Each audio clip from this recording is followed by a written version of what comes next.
president, President Bola Tinubu, emerged as the chairman of the ECOWAS, that's the Economic Community of West African States. And of course, the president promised a whole lot how to revamp West African countries economically. And of course, he also talked about issues bordering on the progress of the economy of West African states, such as security issues, and also one or two issues there. We also remember that our own president, at his inaugural speech, whereby he made some economic policy statements in the country, all these are some of the issues that people are looking at when they heard that the president has been appointed as the chairman of ECOWAS. Now, gentlemen, you're welcome one more time. Let's look at the prospects now of our own president emerging as the chairman of ECOWAS. Various issues, militating West African states economically and socially, and if you like, security, wise. So we have Nigeria's president now as the chairman. So how do we think, what are the prospects in having Tinubu as the chairman of ECOWAS? I'll start with Professor Igbenedion. Well, to me, it's a welcome development in the sense that when you look at the pedigree of Tinubu, from his Lagos State governor antecedent, he was able to transform that economy to one of the largest economies in Africa. Now, we are talking about economic community of West Africa. And I think we need a lot of transformation in this West African sub-region in terms of trade relations, in terms of political relations, in terms of security also.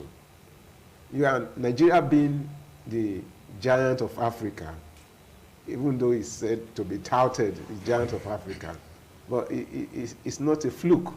When you look at the economy of Nigeria, you see that it can take care of this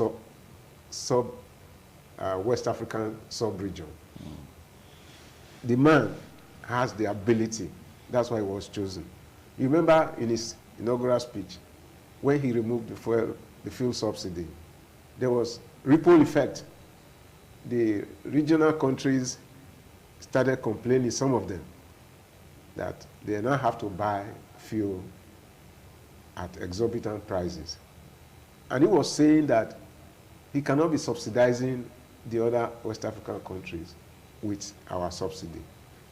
So, and immediately, there was a problem with some of these countries as the fuel price in the country shot up astronomically to the extent that there was complaint all over the place. So a man who understands the economy to that extent, and he didn't look back, removing this fuel subsidy, even though we are complaining that there ought to be some palliative measures before he did that.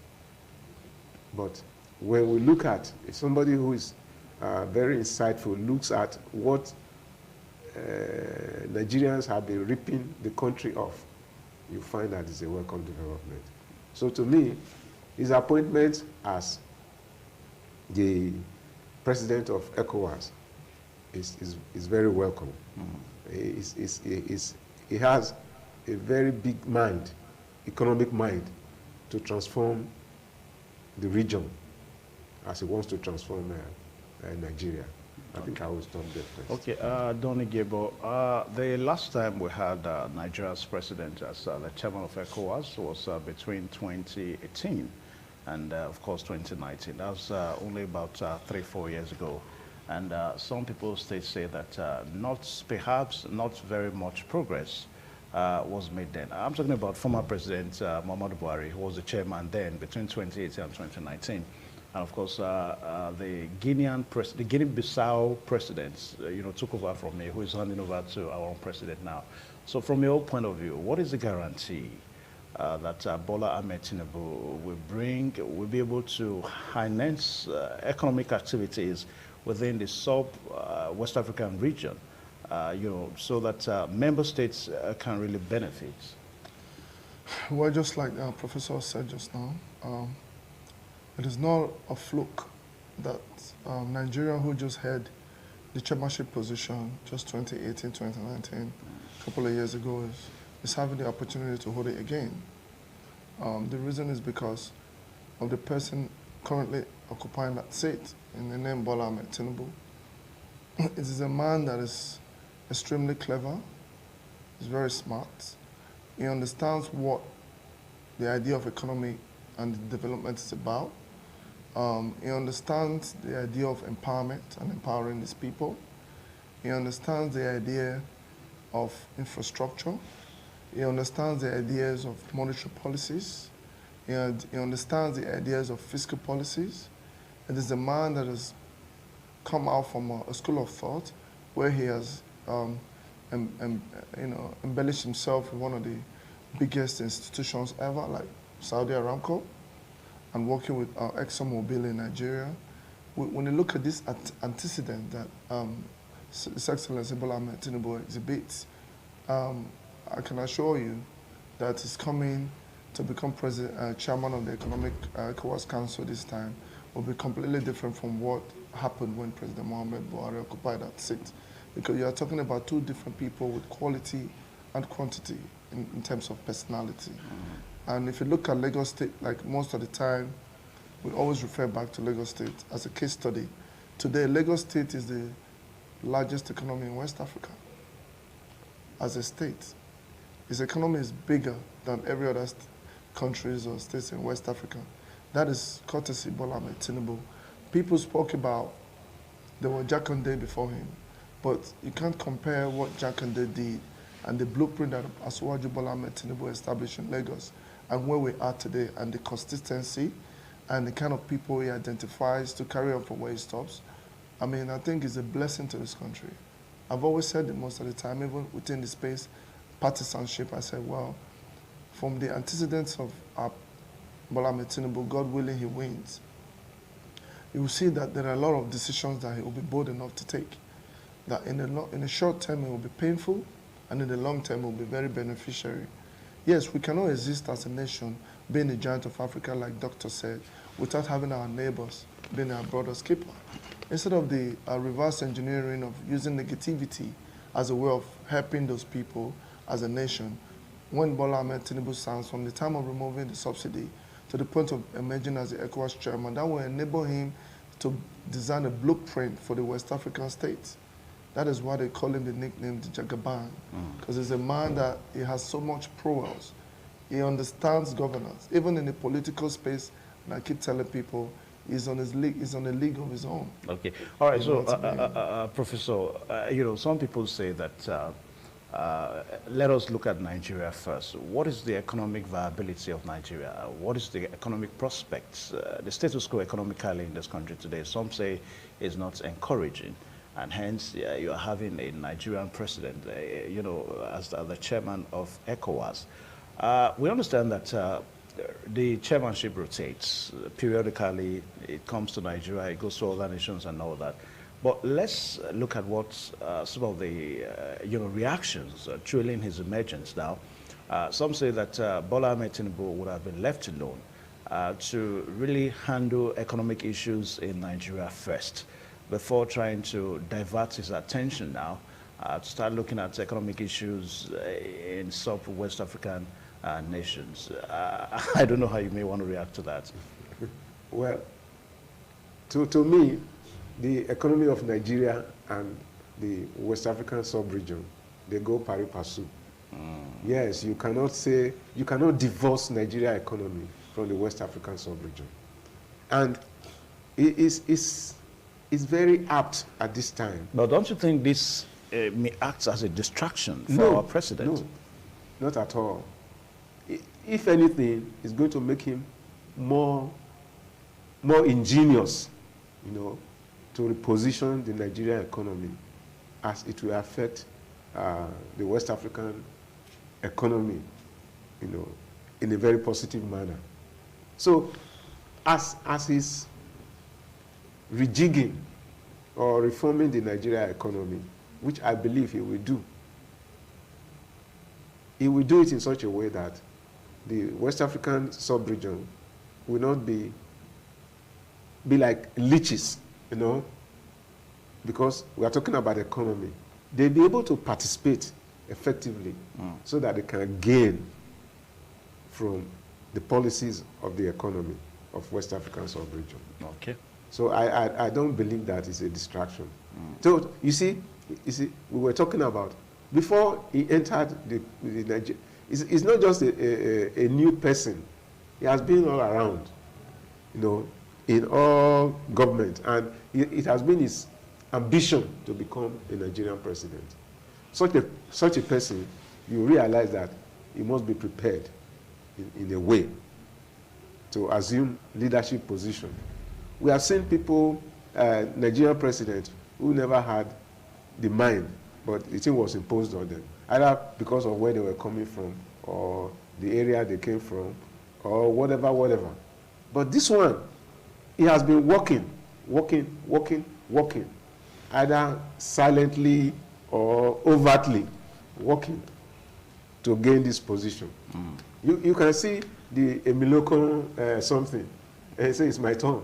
It's somebody who is not prepared to do anything. We not say something like that. Yeah, but we are stretching it further now. We're talking about yes, that's outside Nigeria. That's where I'm coming from. Yeah. If Nigeria sneezes, the other countries, they catch cold. So if he repositions Nigeria economy, it follows that the West African sub-region economy will be better repositioned than it is now. Okay, now, Don, the contributions of Nigeria to these sub-West African countries, some people say is really not encouraging. As a matter of fact, some say that apart from crude oil, there's actually no economic products that Nigeria as a nation, contribute to other West African nations. You go to Ghana, you hear Ghana, exports yam to Nigeria, and only recently we also heard that even as little as coconuts, all these are economic, activities here and there. It looks as if that Nigeria does not really have economic items, things that they export to all these West African countries, apart from petroleum, apart from crude oil. So if we have that kind of situation, having a chairman in Nigeria, what would that mean to other member states of ECOWAS? Well, when something is not good, you can place it wherever you want to place it. Nigeria has viability. We export a lot of things, but they are taken out illegally. You see what I'm saying? So he's coming on board, like we keep saying, and the restructuring, like side by side with the West African states, is something that I think will also show to us and many Nigerians the capacity and the ability of the man that is in the saddle right now. It is a challenge for him, but I don't understand their concerns about Nigeria being very unproductive, and at the same time, he's just assuming office to fix the Nigerian problem, and for some reason, the ECOWAS thing comes on board. I think they should look at it as a win-win situation, rather than a win-lose situation. Nigerian problems is some things you can really solve if you are determined to solve it. Like he came on board and he says, I'm removing his fuel subsidy. We understand that Nigerians will suffer for some time, struggle for a while, but I can assure you that measures have been put in place to make sure that refineries are revived. If we save about 2 trillion amount from just pronouncing the removal of subsidy, short term, it will be this difficult. But eventually, by the time he's finished with his plans, I'm sure that energy costs will really go down. And that indirectly has direct impact on affiliations with the African states. Say, for example, you have a family of 5. One of them is very wealthy, like Nigeria, and you abandon the rest. They still find a way to suck off, get stuff off you. But by the time you build together and you have a unified purpose of engagement, you'll see that, yes, we are the giants. Yes, we call the shots. A lot of minerals that we have, a lot of farm products and things that we have, needs proper channeling and restructuring in a way whereby there will be benefits both ways. There's no way any country within the African sub-region, West Africa, can ever match the Nigerian state. If not for what we've been through over the years, we would have collapsed as a country. But today, we're still being appealed to lead, to be the ones who leads the ECOWAS state. So for me, I think that one of the things I want people to understand with President Bola Tinubu is that he works with very smart and intelligent team. What the things he did in Lagos when he was governor was not done all alone by himself. He identifies intelligent people and he places them where they will be most effective. I'm sure in this aspect, in the Nigerian system, areas where there are problems, there are teams to sustain it. Like he came up to say, well, we cannot be feeding the other West African states when we are paying for subsidy, we don't utilize or consume the product, they smuggle them out. How many presidents has come before Bola Tinubu? Since 1999 to date, it's over 20 years. How come nobody has ever had the courage to stop the fuel subsidy as a way of bringing about light to the refineries that we have? We have enough refineries, we have the products, crude, to produce and sell petrol at a very cheaper rate for consumption. And I think that is what is his target. The African states will want to engage with him because they know that hulu-balu ideology of throwing tantrums at Nigeria because we are in a particular state, we are bigger. Certainly we are supposed to have more troubles. But you cannot leave off us and at the same time throw tantrum at us when you're surviving because of us. So what Asiwaju Bola Tinubu, I think, is looking to do is to go through the channels the proper way. So being the chairman of the ECOWAS state will give him an oversight on how the different governments in other states are working with the blueprint, which Nigeria will chair for the period of time, and set up templates that you will follow. So that by the time we as a nation deserve to get 10, we get 10. If they deserve to get 2, they get 2. It will be a win-win situation, including security. Remember, the security problem in Nigeria is born out of the lapses within the African sub-region. So for him being the chairman, it means he can bring up and come up with very good blueprint of security systems. Okay, let me pause you. That will help us quickly resolve such problems. Beautiful. Now, I'll come to Professor now. The edition we're talking about now is the 63rd edition of the ECOWAS Summit in Guinea-Bissau.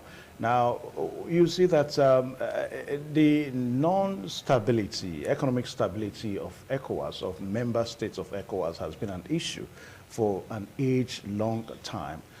From your point of view, what do you think has been the problem?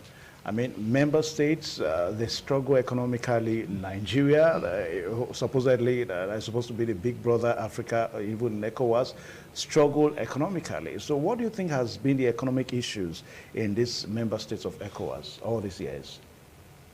One fundamental issue is corruption. If you sample all the leaders, you find that there's something wrong with them. You see, and that is one problem. It's not that we don't have these resources, other resources, but because it's easier to gain so much from the subsidy, every other place collapsed. The petrol. I still tell you, if you go through the West African sub-region, you see our people there. They have a thriving business. Nigerians? Yes, Nigerians. They have thriving businesses all over the place. They're the one even sustaining the economy. You can see South Africa far away. They still do very well there. So, at home, the diversion from other products, you will see now that in Zamfara, the mineral resources, they are being mined by foreigners. That's what is bringing the problem there. The other day we said, even the Sambisa forest, it has some mineral resources there. No, that's why they surrounded the place and start to fight there. So, but the elites, they are just satisfied to make the economy dry through corruption, through subsidy. I don't know where you were listening yesterday. Somebody was saying that somebody who was benefiting from the subsidy, it was on air. He was not telling when they wanted to enter meeting. He was telling them, he told either the secretary or something very powerful person to tell the president, he said, we are tired of this subsidy. We are tired of gaining from this subsidy. Tell the president to stop it. So as soon as the meeting wanted to start, approach the president and say, look at the people. Some people are saying that we should stop the subsidy. He said, of course, he did not stop it. when you look at the mechanics of what is going on, they are very powerful people. As long as they get their money, they don't care about other areas of the economy. Is it that we cannot produce cocoa? We have it. Is it groundnut? So many other agricultural products. Cassava. Cassava, Nigeria is almost the highest producer of cassava in the whole world. So, but if you say you want to ban something today, tomorrow, so that the home economy can produce, they will open the borders and flood. And you are now going to be producing at a loss. Because what they are bringing from Taiwan, from China, they will undercut your price. Okay, let me pause you. I'm going to come back to you because some persons are also faulting some of the ways that Mr. President has begun now. Take, for example, we understand that some items, the ban on bringing in some commodities into the country has been lifted. And just going by what Professor was trying to say now, for some people, they have the opinion that that is not going to encourage homegrown, homegrown food and, supporting homegrown production of these, items. Now, Donnie Gist, now, we are looking at Nigeria now. We can easily talk about fuel subsidy as one thing that has militated against other economic activities in the country. But let's stretch it further. Nigeria perhaps is not the only country in West Africa, and hence we're talking about ECOWAS. Other member states, they may not have had fair subsidy as a problem, and yet they've also struggled economically, just the way Nigeria has been struggling. So from your own point of view, what do you think has also been their issues? It is in a simple thing. The reasons why the ECOWAS states has been poor is because Nigeria has failed. Just because Nigeria has failed? Yes, because you see, it's the big brother and the little brother. If the economic policy, fiscal policy, and monetary policy in Nigeria was working, you'll realize that that would tee off into other West African states. Because remember, we are the giant of Africa. Yeah, but Prof said a while ago that some persons are doing well outside the shores of Nigeria. I mean, no, economically, what Prof is saying is that if Nigeria may be having problem economically, don't you think some other West African countries, they may be economically viable? What Prof is saying in that instance is that we as a people, we're intelligent enough to be anywhere and survive and drive the economy, which is true. That is human capacity development. We have very intelligent people here, but why are the leaders not identifying these people to utilize them and encourage their business? To encourage a business, you cannot be, if you come with equity, you must come with clean hands. We have a government that has been borrowed from the United States, the federal system of government. That federal system must be run upside down. By the time you follow an economic policy on its own that drives an economy based on your availability of what you have as a nation, and they channel the right brains and resources to that's how you become a producer nation. When you're a producing nation, you turn around, people demand your goods. When people demand your goods, they are telling you they want to buy goods in Naira with a foreign currency. You can in turn turn around and decide to charge them and devalue their currency for yours. It's called it's called trade and investment sort of thing, whereby the currency becomes stronger. Okay. Because if all right, people so want let to me buy, pause you. Let me pause you because we need to go for the news headlines at 2 o'clock. And the program is Africa Discourse. We're looking at our President Bola Tinubu, emerging as the chairman of ECOWAS. So we're looking at some of the prospects that lies in his in him being the chairman, the current chairman of ECOWAS. Please, let's stay tuned. All right, thank you one more time. The program is still African Discourse on independent television. And we are looking at President Bola Tinubu emerging as the new chairman of the ECOWAS, that's the Economic Community of West African States. The summit is ongoing in Guinea-Bissau. We saw the appointment a few days ago in Bissau, that's the capital of Guinea-Bissau. And of course, the president made some outstanding statements on how he intends to change the economic status of ECOWAS, of member states of ECOWAS. We have a new entrant in our panelist this afternoon. We have Dr. Leonard Atsikidi. He's a family physician. And of course, somebody that, has political, he wants to talk on political issues too, and of course on public affairs issues. Doctor, you're welcome to this program, sir. You're welcome. It's a pleasure. Okay. Perhaps Thank you. let's start with you, Dr. Leonard Atsekide. Now, the president identified some of the factors militating against the progress of economic activities among member states of ECOWAS. He talked about insecurity, one age-long problem that has been there. And it appears that all efforts that have been put together to really handle insecurity in West African nations, the members nations, have really not yielded any positive thing you may want to say. As we speak now, some West African member nations still have insecurity issues here and there. From your point of view, Dr. Leonard Atsekide, what do you think is really the issue, security-wise, as it relates to member states of the ECOWAS? Thank you, and I want to say good afternoon to those that are listening to us there. But to me, the major issue that is really drawing us back right now in the ECOWAS community is security. Because to me, everything revolves around security. You talk about economic prosperity. Nobody will want to invest in a country where they are not sure of the safety of their investment. You talk about agriculture, our people cannot go to farm when there is insecurity. So I think for me, it is important, and it's also good to hear the new president of ECOWAS saying that he is going to tackle insecurity in the ECOWAS countries. And again, there is this transborder banditry and what have you, that is really plaguing the ECOWAS states. And unless there's actually cooperation based on the principles of, the ECOWAS treaty, you discover that we will not really go anywhere. Because, for example, in Nigeria, I hear some of those who perpetrate this crime across from the northeast down. From Niger? They are just from the neighboring countries. Yeah.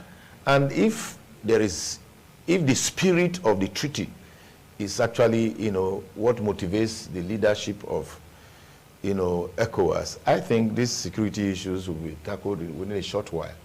So in my view, I think it's a good omen, since the new president of ECOWAS is saying that he's going to, tackle the insecurity in the ECOWAS region. I think it's a good omen. I believe that if that is done, a lot of progress will be made in the ECOWAS region. So that's my take. Okay. All right. So, Professor, issues of security in Africa, in ECOWAS, it's more or less very large, because most times you try to situate it down to West Africa. Then, of course, you see that it also has some external factors even outside West Africa. Now, one is tempted to almost want to say that it's a global phenomenon. Insecurity, as it were, is a global phenomenon. Now, just as what Dr. Leonard Atsekide said, that there is actually a treaty that member states of the ECOWAS entered into. And on no account is any member state supposed to go against that treaty that they entered into. But you discover that member states still live together as if there's no treaty that they went into in terms of security, ability to keep their sub-region secured, in terms of economic activities to ensure that there's actually a robust economy within the sub-region in ECOWAS, in West Africa. So security-wise, how can we really handle the issues of insecurity in the sub-region? Well, when the people are hungry, they will look for means of sustenance. But if the economy is robust, the insecurity will be brought to a minimal level. As we have said, insecurity is a global phenomenon. It's not just peculiar to the West African sub-region or Nigeria. But you know that the poverty level in these areas, they are very high. So they can easily be enticed to join rebels or whatever they call bandits so that they can survive. And when you look at the root of the problem, as I said, What causes this poverty? I know that you cannot share the resources equitably because we are living in a capitalist economy. But there is a lot of corruption. I must come back to that one. If the money that people take from government, if they are properly utilized or invested, the people will get better deal from governance. You can imagine, we have two forms of exchange rate. One, selling for 400 and something. The other one in the parallel market. 800 naira. Yes. Yeah. So what do people do? They go and buy from the government, central bank, and do what they call round tripping, just the same way with petroleum. They do round tripping. The black market. Yes, and sell these things out. It's not because they are using it to invest in the economy. And so people are impoverished by this act of corruption. So it's very important that we need a leadership that can entrench accountability and utilize the resources around us for the benefit of the greater society. When we do this, the incidences of insecurity will be reduced to a manageable proportion. That's my take on that one. Okay. All right, so Donnie Gist, we may have to come back to you on the points you were trying to establish a while ago before we went for that break. And the question was on the fact that removal of fuel or petrol subsidy may be a big issue in Nigeria. In other words, the petroleum in Nigeria may have been one of the factors that may have distracted other economic activities in Nigeria. But that seems not to be the problem in other countries in West Africa. And even at that, we still have very low economic activities in all these other member states of ECOWAS in West Africa. So what do you think is their problem? That was the point you were trying to establish a while ago. Yeah, I did speak on the issue of demand and supply. Yeah. What strengthens your currency. But going forward, when it comes to the issue of why other African states are suffering, they all have their unique areas of value. You know, like Niger, for example, you don't have many cities there. You don't have many minerals there. You don't, in some cases, you don't have very many people living in those places, but they're a country. You see what I mean? The problem is very simple. When you've not had proper understanding of a particular country, what they need to do in the areas of their strengths to help create activities, because economic policies and engagements with the people that lives in it are things that you brainstorm on and you create them. If you have dams, you want to generate electricity, you look out for people who will buy those things from you. You see what I'm saying? Like Nigeria has human capacity development. We have loads of people living here. Have we tapped into that?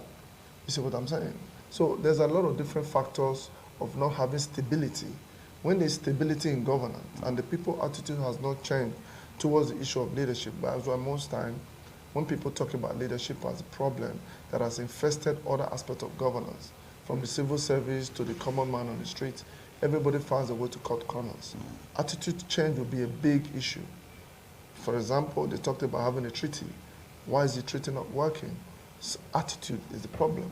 They have the same treaties in Europe. They have the same treaties in America. Why are they working? Because they have the reasons to say, to understand that when they work together in this path and manner, it will be of a benefit, economic benefit to everybody. There have to be stability. Before the insecurity thing became so bad in Nigeria, for many years we didn't have the sort of challenges we have today. But were there still problems in Nigeria? So I think if you ask me, stability like a blueprint of what we want to do collectively, and then get the right people to drive those processes no matter how long it takes. To just keep having a different political influx and different ideas. By the time this particular leader comes, he has his path. That path gets stopped from the point another leader comes on board, which means we are not thinking along the same line. So that is why this sort of problems will be persistent. But by the time we're able to sit as a people and say, well, we are a black nation, we are the West African sub-region, which has been seeded away from other African states, we want development, and the leaders come together and show example by leadership, I'm sure other people will gradually queue in. So if not, this challenge is going to continue. If we can't farm, we cannot sustain many things. You see what I'm saying? When there's clash between farmers and herders. Before this time, Nigeria was very stable with people farming and producing. But at a point, they couldn't farm anymore. It is the backdrop of the bad leadership that has led to that. So all these things has to be looked at and corrected. Going forward to build the confidence back for people to go into the bushes and create our farms, while government understands that they exist and they give them the needed support to create food security. Okay. All right, so let's look at some other attempts that maybe previous governments in ECOWAS, previous chairmen may have introduced to try to ameliorate some of the economic problems in ECOWAS, in member states now. Now, I think this is about the 6 years now, if I get my record correctly now, that we have the ECOWAS passports.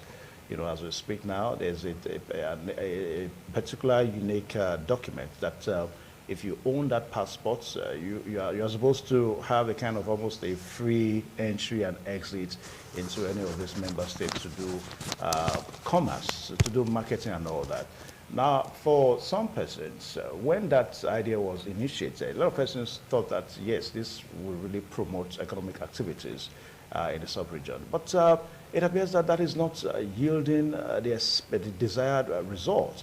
Then away from that now, some persons have also suggested that perhaps member states should have a unified, form of legal tender. In other words, there should be one currency among the member states in ECOWAS. Dr. Leonard Asikide, I don't know from your point of view whether you agree with the school of thoughts, because they're trying to look at factors now that will promote and sustain economic activities in ECOWAS member states. Yeah, I think the one of the basic tenets of that treaty was to have a boundless region.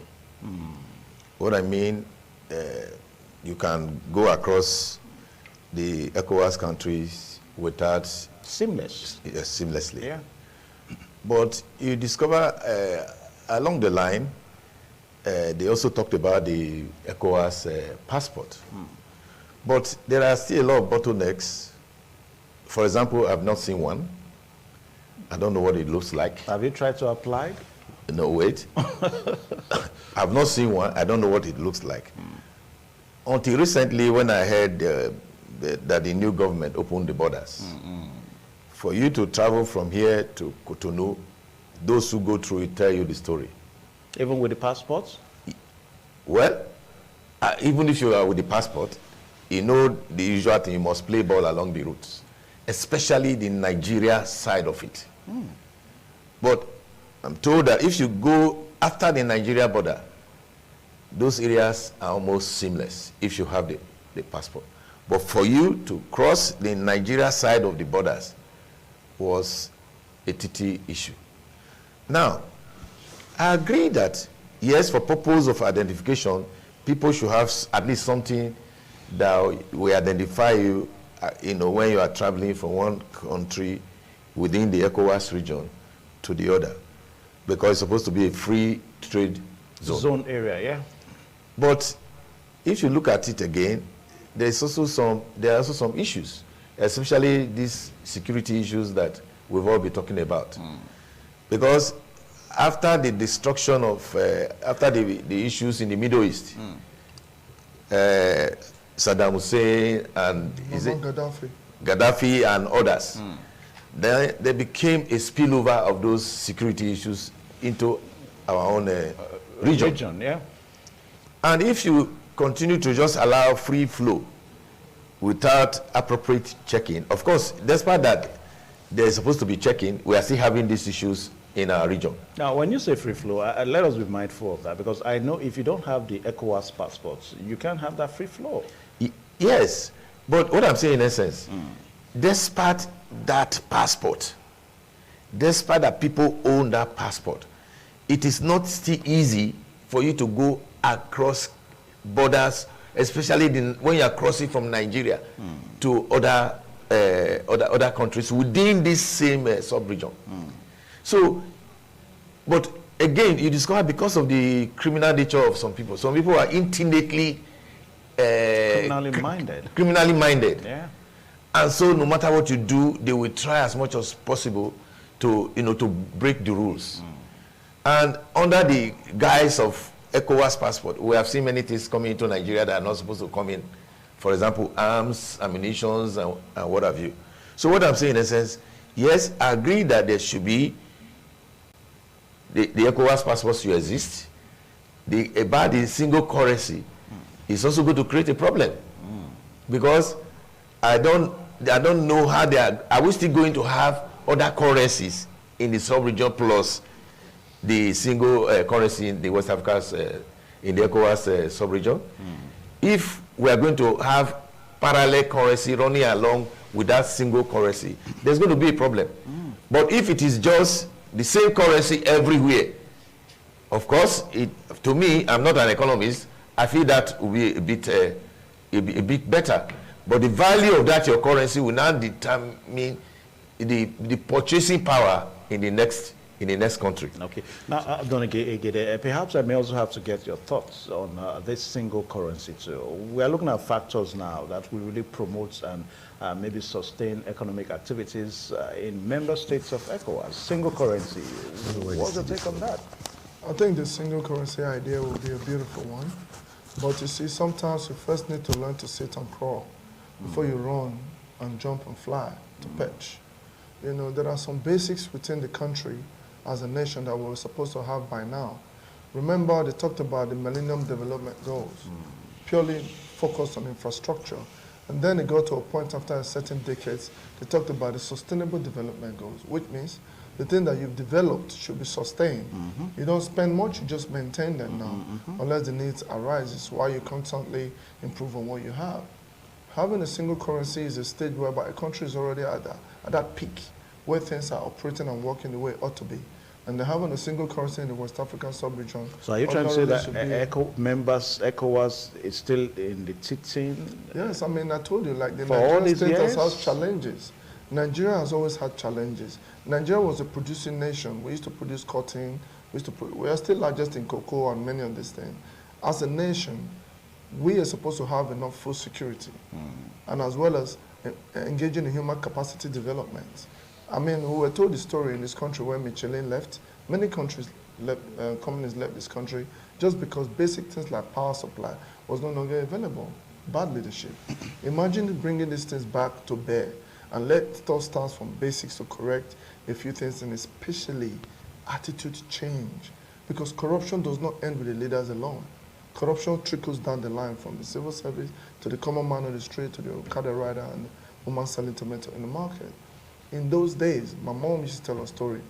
When you walk through a single road to the market and you lose your money or your item, you come back 2 days later, nobody touches that item. But today, people want to steal babies from the woman's womb. You see what I'm saying?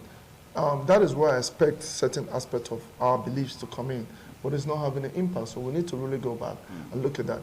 If these African countries, West African sub-region was stable in terms of economic activity, whether big or small, having a single currency will be a beautiful thing. Okay. Now, Professor Victor, now outside the currency and perhaps outside the ECOWAS passport, we also have issue that has to do with language.